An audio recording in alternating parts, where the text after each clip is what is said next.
built on a fantastic and loved fast-paced recipe. It's got the fantastic multiplayer gameplay that our fans expect, a rich new universe, a solo campaign, and a phenomenally exciting new mechanic in the game called Build and Battle, a system that allows players to build structures dynamically on the fly and make the battlefield play the way they want to play at that time. Starhawk was loved around the world by all of our fans. It was really built on a fast-paced, multi-dimensional gameplay over really broad landscapes. We wanted to go one step further. We really felt that the opportunity was great to make a brand new standout approach to the shooter genre, and that's what led us to Starhawk. In Starhawk, the universe is in the future, in the distant reaches of the galaxy, a place we call the Frontier, a set of human colonies that have been built up over a number of years, really kind of fueled by what we call the Rush, kind of our gold rush analog for rift energy. As these rifters, which is our short term for rift miners, were mining rift energy, they found that it was incredibly potent. But exposure to rift energy causes them to become infected. The rift energy permeates their body, their mind, their skeleton, and they end up becoming enraged, hell-bent to protect the rifts from the rifters. And that's one of the factions in our game, the Outcast. And they form these roaming war bands that go from corner to corner in the Frontier, all the distant colonies.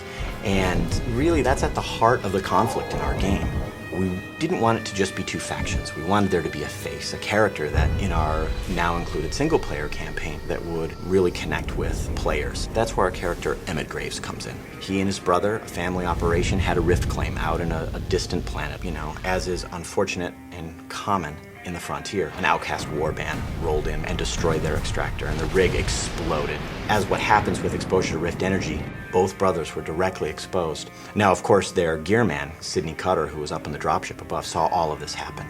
Yeah, this is what happens when those mangy creatures take over.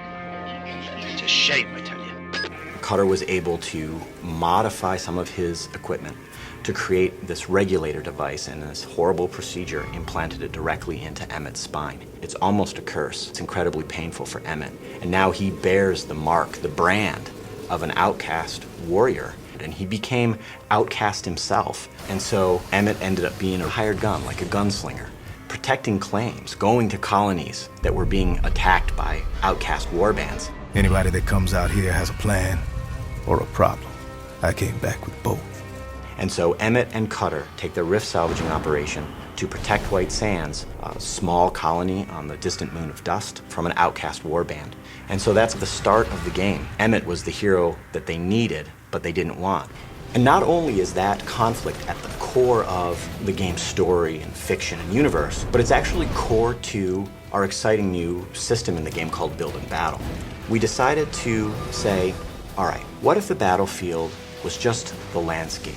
A beautifully rendered canvas onto which the player could customize in a fast, violent, brutal way that matches the gameplay that they expected from Warhawk. And that's what Build and Battle is. It's a quick, brutal system to allow the player to build wall structures and bases and bunkers and towers and all of these other units and structures in the game to fit how they want to play, not only in single player, but in multiplayer. It's about telling the player, here's a combat challenge, and here's all the tools you have to solve it. Solve it how you want.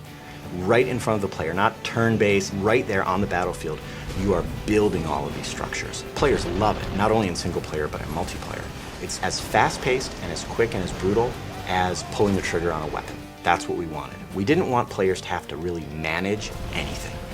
And another fantastic thing about Build and Battle is that all the buildings are destructible, and the firefights evolve from there. Buildings are destroyed, buildings are rebuilt. That freedom, that potential gameplay takes the great multiplayer recipe we had from Warhawk and just extends it.